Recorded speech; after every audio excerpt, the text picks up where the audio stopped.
नमस्कार श्रोते हो. आरोग्यदायी जीवन या मालिकेमध्ये मी तेजश्री तुमचं सहर्ष स्वागत करते.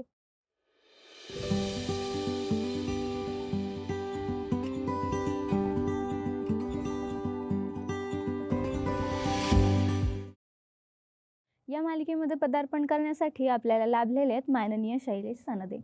त्यांनी बरीच व्याख्यानं आणि शिबिरं या बाबतीत भरवली आहेत. तर आपण त्यांचं या मालिकेबद्दल काय मत आहे जाणून घेऊया. सर, तुमचं स्वागत करते. नमस्कार. नमस्कार सर.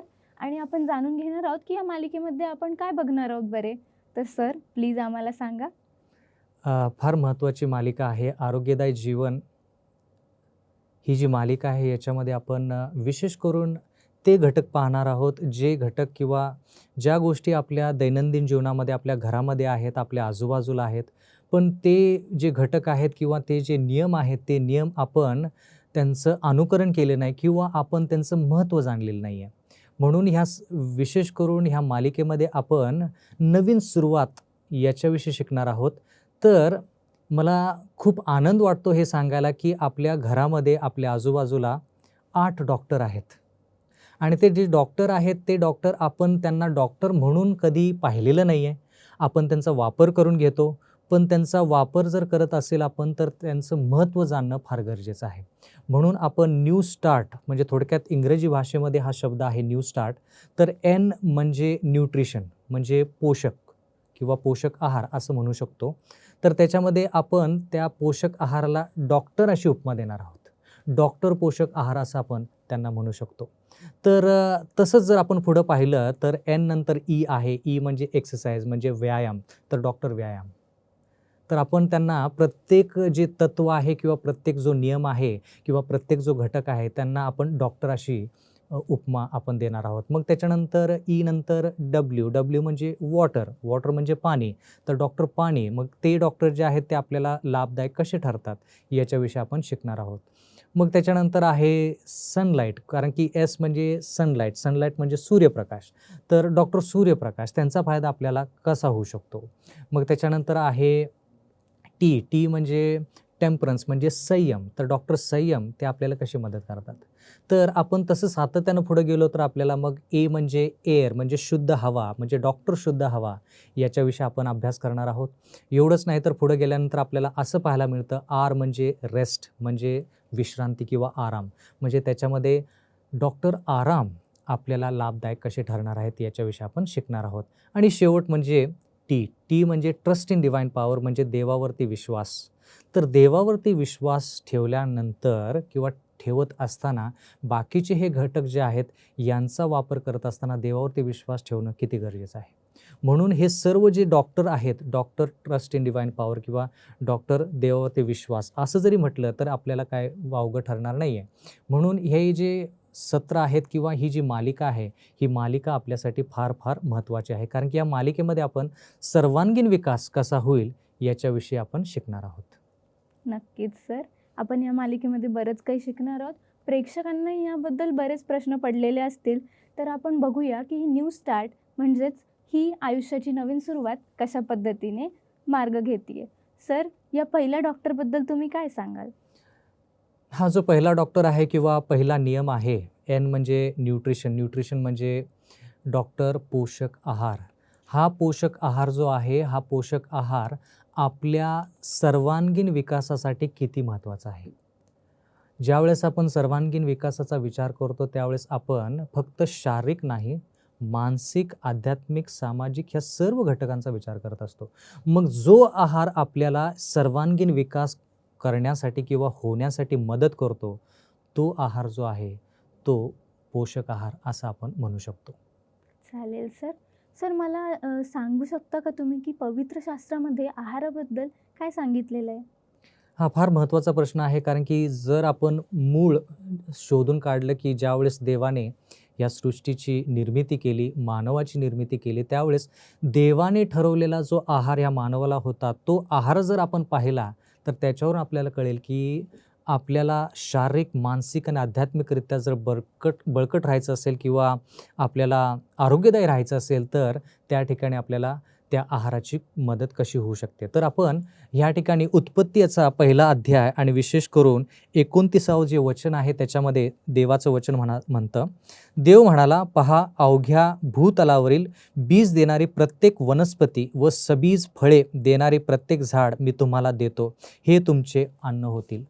म्हणजे ज्यावेळेस देवाने मनुष्याला घडवलं त्यावेळेस देवाने मनुष्याला अशा प्रकारचा आहार दिला, म्हणजे थोडक्यात वनस्पती ह्या ठिकाणी याचा उल्लेख केलेला आहे, फळे यांचा उल्लेख ह्या ठिकाणी केलेला आहे. म्हणजे आरोग्यदायी जीवन जगण्यासाठी हा आहार देवाने ठरवलेला आहार आहे आणि म्हणून हा आहार आपल्या सर्वांसाठी फार लाभदायक आहे. ह्या आहाराद्वारे ज्या गोष्टी वनस्पतीपासून येतात त्या आहाराद्वारे आपली मानसिकता, आपली शारीरिक बाबी असू देत किंवा आपली आध्यात्मिक वर्तणूक असू दे, त्या सर्व गोष्टीवरती आहाराचा सकारात्मक परिणाम पडतो. म्हणून हा आहार जो आहे तो देवाने नमूद केलेला आहे किंवा नेमून दिलेला आहे. नक्कीच सर. सर मग या आहारामध्ये समाजामध्ये असा समज आहे की आहाराचे 2 प्रकार पडतात, एक शाकाहार आणि एक मांसाहार. तुमचे याबद्दल काय मत आहे? फार महत्त्वाचा प्रश्न तुम्ही विचारलेला आहे ह्या ठिकाणी, कारण की सर्वसाधारणतः ज्यावेळेस आपण आहाराचा विचार करतो त्यावेळेस आपण शाकाहार आणि मांसाहार असा विचार करत असतो. पण जर आपण आरोग्याच्या दृष्टिकोनातून पाहिलं तर विशेष करून आहाराचे 2 प्रकार जे मला महत्त्वाचे वाटले ते म्हणजे आरोग्यदायी आणि हानिकारक. मग आता जो आहार आपण घेतो तो ह्या 2 गोष्टींमध्ये जर त्याचं आपण विभाजन केलं तर आपल्याला कळेल, जो आहार आपल्याला शारीरिक, मानसिक आणि आध्यात्मिकरित्या सुस्थितीमध्ये ठेवतो त्या आहाराला आपण आरोग्यदायी म्हणायचं. पण जो आहार आपल्याला फक्त शारीरिकरित्याच आरोग्यदायी ठेवतो, त्याच्यामध्ये मानसिक किंवा आध्यात्मिक ज्या गोष्टी आहेत किंवा घटक आहेत त्याच्यामध्ये फायदा होत नाही, तर तो आहार आपल्यासाठी आरोग्यदायी नाही, तो आहार आपल्यासाठी हानिकारक असं आपण म्हणू शकतो. म्हणजे आहार या गोष्टीविषयी विचार करत असताना आपण 3 घटक, शारीरिक, मानसिक आणि आध्यात्मिक, ह्या 3 घटकांचा आपण त्या ठिकाणी विचार केला पाहिजे. आणि म्हणून ज्या गोष्टीविषयी आपण शिकत आहोत, डॉक्टर पोषक आहार, तो पोषक आहार कोणता आहे हे जाणून घेणं फार गरजेचं आहे. मग सर पोषक आहार किंवा संतुलित आहार ह्याच्याबद्दल तुमचं काय मत आहे? कशा पद्धतीने हा आपल्यासाठी महत्त्वाचा आहे? फार महत्त्वाचा प्रश्न तुम्ही विचारलेला आहे की संतुलित आहार जो आहे त्याच्यामध्ये कोणकोणते घटक आपण समाविष्ट करू शकतो. तर आपण सर्वसाधारणतः ज्यावेळेस आहाराचा विचार करतो त्यावेळेस carbohydrates, proteins, fats, vitamins, minerals, पाण्याचा देखील आपण त्याच्यामध्ये समावेश करू शकतो. आणि हे घटक जे आहेत हे घटक आपण दैनंदिन जीवनामध्ये दररोज घेणं फार गरजेचं आहे. कारण की ज्यावेळेस आपण आहार घेतो आणि जर हे सर्व घटक त्या आहारामध्ये असतील तर त्याचा परिणाम फक्त आपल्या शरीरावरतीच नाही तर आपल्या आध्यात्मिक जीवनावरती आणि मानसिक जीवनावरती नक्कीच होतो. म्हणून हे घटक जे आपण ज्याच्याविषयी आपण आत्ताच बोललो हे सर्व घटक आहारामध्ये असणं फार फार गरजेचे आहे. तर सर हे मांस, मच्छी, अंडी किंवा मग दुग्धजन्य जे पदार्थ असतात त्यांच्याबद्दल तुमचं काय मत आहे? ज्यावेळेस आपण मांसाहाराविषयी विचार करतो मग त्याच्यामध्ये मटण आलं, चिकन आलं, मग वेगवेगळं मांस जे आहेत त्याचे प्रकार आले. जसं तुम्ही आत्ताच सांगितलं की अंडं आणि दूध आणि दुधाचे पदार्थ, या सर्व गोष्टी जर आपण विचार केला तर ह्या सर्व गोष्टी प्राण्यांपासून येतात. तर ह्या सर्व गोष्टी जर प्राण्यांपासून येतात तर मनुष्याची घडवणूक अशी झालेली आहे, देवानं मनुष्याची घडवणूक अशी केलेली आहे ज्याच्यामध्ये मनुष्याला वनस्पती आणि वनस्पतीपासून येणाऱ्या गोष्टी आहेत त्याच्यावरती जर तो अवलंबून राहिला तर त्याच्यामध्ये त्याला फार फायदेशीर अशा गोष्टी मिळतील.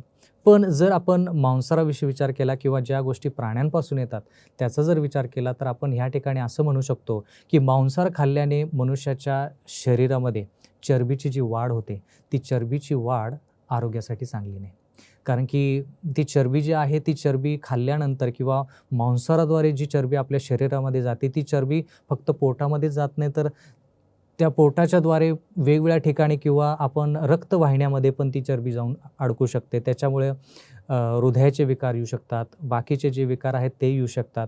म्हणून मांसाहार जो आहे तो मांसाहार आपल्याला चरबी आपल्या शरीरामध्ये जी आहे ती चरबी वाढवतो आणि म्हणून ती चरबी जी आहे ते आपल्यासाठी धोकादायक आहे, म्हणून मांसाहार आपल्या शरीरासाठी चांगला नाही. तुम्ही आणखीन एक मुद्दा त्या ठिकाणी मांडला आणि तो फार महत्त्वाचा आहे. अंडी आणि दुग्ध पदार्थ, दूध आणि दुधाचे पदार्थ त्यांच्या बाबतीत काय? तर त्यांच्या बाबतीत पण आपल्याला हेच म्हणावं लागेल, की अंडं खाल्ल्यामुळे कोलेस्ट्रॉल जो आहे, तो कोलेस्ट्रॉलचं प्रमाण जे आहे ते देखील वाढतं आणि दुधामध्ये जरी कॅल्शियम असलं, लोकं दुधाचं सेवन जे आहे ते कॅल्शियमसाठी करतात. पण त्या ठिकाणी आपल्याला हे जाणून घेणं फार गरजेचं आहे, की त्याच्यामध्ये तेलकटपणा आहे. त्या तेलकटपणामुळे, दुधाच्या तेलकटपणामुळे आपल्या आरोग्यावरती त्याचा दुष्परिणाम होतो. म्हणून आपण जितकं जमेल तितकं आपण जे वनस्पतीपासून जे जेवण येतं ते जेवण जेवणं फार फार गरजेचं आहे. आणखीन एक मुद्दा त्या ठिकाणी मला बोलावंसं वाटेल आणि ते म्हणजे माशांविषयी. तर लोकं म्हणतील, की माशांच्या बाबतीत काय? जे मासे आहेत ते मासे आपण ज्यावेळेस त्याचं सेवन करतो, ते मासे जे आहेत ते पाण्यामधून जरी घेतलेले असले तरी देखील पाण्यामध्ये देखील प्रदूषण पसरलेलं आहे. मग रसायनं ते पाण्यामध्ये मिसळल्यामुळे ते रसायनांचा परिणाम माशांवरती होतो आणि ते मासे आपण ज्यावेळेस आपण त्याचं सेवन करतो, तेच दुष्परिणाम आपल्यामध्ये आढळतात.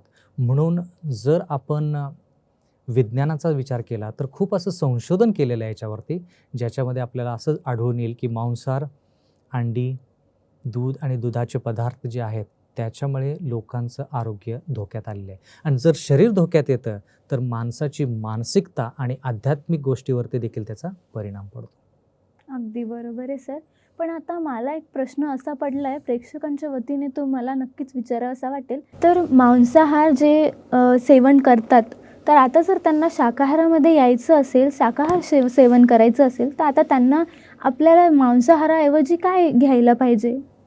ज्यावेळेस एखाद्या व्यक्तीला त्याच्या आहारामध्ये बदल करायचा असतो, मांसाहारापासून किंवा ज्या गोष्टी आपण शिकलो प्राण्यांपासून ज्या गोष्टी येतात, ते बंद करून ज्यावेळेस त्या व्यक्तीला शाकाहार जेवण जेवायचं असतं, त्यावेळेस त्यानं जे पोषण त्याला मांसाहारामध्ये मिळत आहे, ते पोषण त्याला शाकाहारामध्ये कुठे मिळेल, हे त्यानं शोधून काढलं पाहिजे.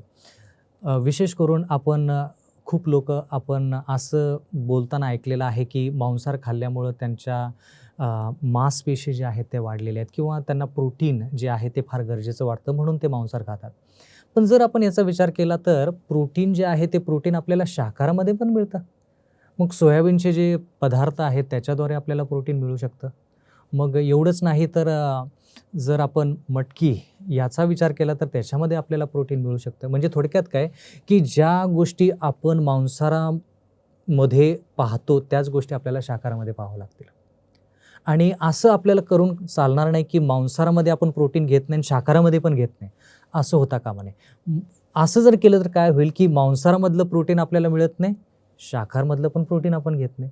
म्हणून आपल्या शरीरावरती त्याचा विपरीत परिणाम होईल. म्हणून काय करायचं, की जे घटक जे कार्बोहायड्रेट्स असतील, प्रोटीन असतील, फॅट, विटॅमिन्स, मिनरल्स हे जे आहेत, हे मांसाहारामधून निघून गेल्यानंतर शाकाहारामध्ये ते कोणते आहेत, ते जर आपण पाहिले तर शाकाहारामध्ये बऱ्यापैकी तुम्हाला carbohydrates, proteins, fats, vitamins, minerals हे पाहायला मिळतील. तर ते जर आपण त्याच्याऐवजी घेतले तर आपलं आरोग्य नक्कीच व्यवस्थित राहील. आपल्याला कोणत्याही गोष्टीची कमी पडणार नाही. आजकालच्या युवांमध्ये फास्ट फूड याचं सेवन फार वाढलेलं आहे. तर आता ह्या फास्ट फूडबद्दल किंवा तेलकट पदार्थांबद्दल याचा आपल्या आरोग्यावर कसा परिणाम पडतो, ह्याच्याबद्दल तुमचं काय मत आहे?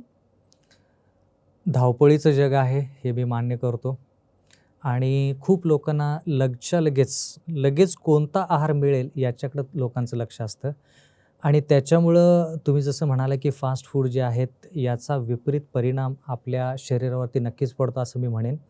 पण फास्ट फूडमुळे कोणता विपरीत परिणाम आपल्या शरीरावरती पडतो त्याच्याविषयी आपण थोडं शिकूया. जर आपण फास्ट फूडचा विचार केला तर आपल्याला हे कळून येईल, की त्याच्याद्वारे आपल्या पोटामध्ये म्हणजे जठरामध्ये त्याचा जो परिणाम पडतो तो फार वाईट आहे.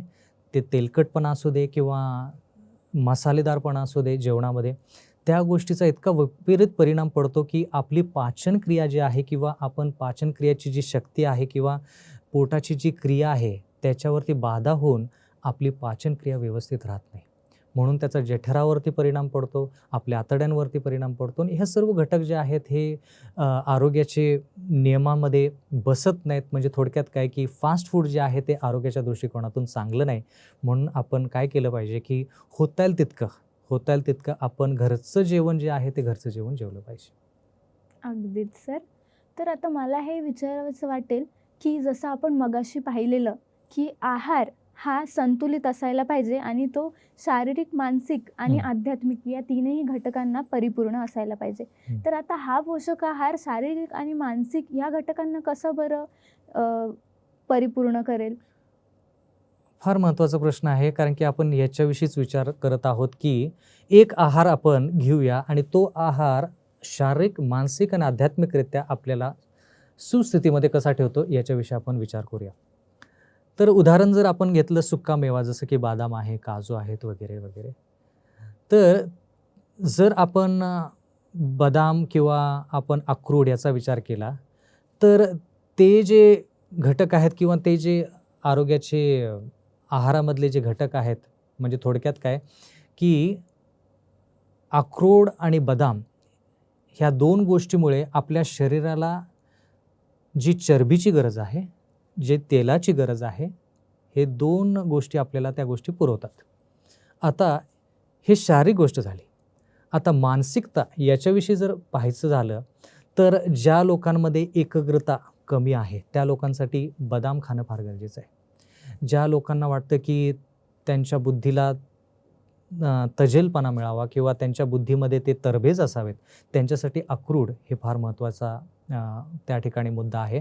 तर हे जे आहे त्यांचा शारीरिक, मानसिकता याच्याविषयी पण आपण पाहिलं, पण आता आध्यात्मिकरित्या जर मनुष्याचे विचार चांगले असतील, तर त्याच्या चारित्र्यामध्ये देखील फरक पडतो. जर त्याचं शारीरिक आरोग्य व्यवस्थित असेल, तर त्याचं मानसिकता त्याच्यावरती देखील त्याचा परिणाम पडतो आणि म्हणून आध्यात्मिकरित्या जर आपण विचार करायचा, तर ह्या सर्व गोष्टी ह्या आहाराद्वारे चांगल्या होऊ शकतात आणि होतात. नक्कीच सर. पण आता जसं तुम्ही म्हणताय, की आपल्याला काजू किंवा सुकामेवा हे सगळं काही सेवन करायला पाहिजे. तर आता दैनंदिन जीवनामध्ये या सगळ्या गोष्टी फार महाग येतात. तर आता त्याच्याबद्दल आपण काय करू शकतो? हां, खूप लोकांना असं वाटतं, की सुकामेवा म्हटल्यानंतर ह्या सर्व गोष्टी महाग आहेत आणि ह्या सर्व गोष्टी आपल्याला जमणार नाहीत, कारण की आपली तेवढी आर्थिक परिस्थिती चांगली नाही, असं लोकांना वाटतं. पण सर्वसाधारणतः जर आपण मांसाहाराचा विचार केला, तर अर्धा किलो जर मांसाहार आपण याचा विचार केला, तर ₹300-400 त्याची किंमत आहे. तर ₹300-400 जे आहेत, त्या ₹300-400 मध्ये आपण किती फळे, किती कडधान्य आणि किती धान्य आणि किती प्रकारचे आपण सुक्का मेवा जो आहे त्याच्यामध्ये काजू, बदाम ह्या सर्व गोष्टी ते ₹400-500 मध्ये किती खरेदी करू शकतो, याचा आपण विचार केला पाहिजे. एवढंच नाही, तर मांसाहार जो ₹400 चा आपण घेतो, तो मांसाहार आपण जास्तीत जास्त 1 ते 2 वेळेस जेवण जेवतो त्याचं. पण जर सुकामेवा किंवा फळे किंवा ह्या सर्व पालेभाज्या ज्या आहेत, या सर्व गोष्टींचा जर आपण विचार केला, तर आपल्याला हे कळेल, की आपण ते फक्त एकच जेवणामध्ये त्याचं ते पूर्णपणे संपवू शकणार नाही. तर ते पूर्ण जे आहे, तो पूर्ण म्हणजे त्याची जी पूर्ण आपल्याला क्वांटिटी म्हणता येईल, तर ती पूर्ण क्वांटिटी जी आहे, ती पूर्ण क्वांटिटी आपल्याला एका दिवसामध्ये पूर्ण संपवता येणार नाही. म्हणून आर्थिकदृष्ट्या जरी विचार केलं, तर मांसाहारापेक्षा शाकाहार जो आहे, तो आर्थिकदृष्ट्या आपल्याला नक्कीच लाभदायक ठरेल. आणि मग हे जे सगळं काही आता आपण जाणून घेतलंय, या पोषक आहाराचा आपल्या शरीरावर किती काळानंतर परिणाम पडतो? फार महत्त्वाचा प्रश्न आहे, कारण की खूप लोकांना वाटतं, की लगेचच्या लगेच त्याचा आपल्यावरती परिणाम पडावा. 1 दिवस किंवा 1 आठवडा शाकाहार घेतल्यानंतर लगेच परिणाम पडावा, असं लोकांना वाटतं आणि पूर्णपणे त्यांना परिणाम जाणवावा असं त्यांना वाटतं. पण मी असं म्हणेल, की जर आपण पवित्र शास्त्राचा विचार केला, तर दानिएल या पुस्तकामध्ये 1ला अध्याय आणि 8व्या वचनामध्ये त्या ठिकाणी दानिएल ह्या व्यक्तीने जो आहार त्याला मिळाला होता, मांसाहार आहार किंवा बाकीचा जो आहार, तो आहार त्यानं वर्ज्य केला आणि तो म्हणाला, की मला शाकान्न म्हणजे पाणी आणि शाकान्न हे भोजन तुम्ही द्या, ज्याच्याद्वारे मला आरोग्य चांगलं प्राप्त होईल. तो म्हणाला, की 10 दिवस हे करून बघा, 10 दिवसामध्ये तुम्हाला फरक जाणवायला सुरुवात होईल. 10 दिवसामध्ये फरक जाणवायला सुरुवात होईल. मग त्या ठिकाणी आपण असं पाहत आहोत की 10 दिवस त्यांना ते भोजन घेतल्यानंतर 10 दिवसामध्ये त्यांना फरक जाणवायला सुरुवात झाली आणि मग जो त्यांना आहार द्यायचा तो व्यक्ती म्हणाला की तुमच्यामध्ये फरक दिसून येत आहे, तर आम्ही तुम्हाला तुमचंच जेवण देऊ, जेणेकरून तुम्ही शारीरिक, मानसिक आणि आध्यात्मिकरित्या सुस्थितीमध्ये राहाल. म्हणजे नक्कीच. थोडक्यात मी हे म्हणेन की आरोग्याचे जे बदल आहेत ते बदल पाहण्यासाठी पूर्णपणे नाही, तर सुरुवात जी आहे ती 10 दिवसामध्ये तुम्हाला सुरुवात पाहायला मिळेल. तर प्रेक्षकांनो, डॉक्टर पोषक आहार ह्या सत्रामध्ये आपण जेही शिकलेले आहे ते आपल्या सगळ्यांना लाभदायक ठरलं असेल अशी आशा करून आजच्या सत्राला आपण इथेच संपवूया आणि पुढच्या सत्रामध्ये नक्कीच भेटूया. धन्यवाद.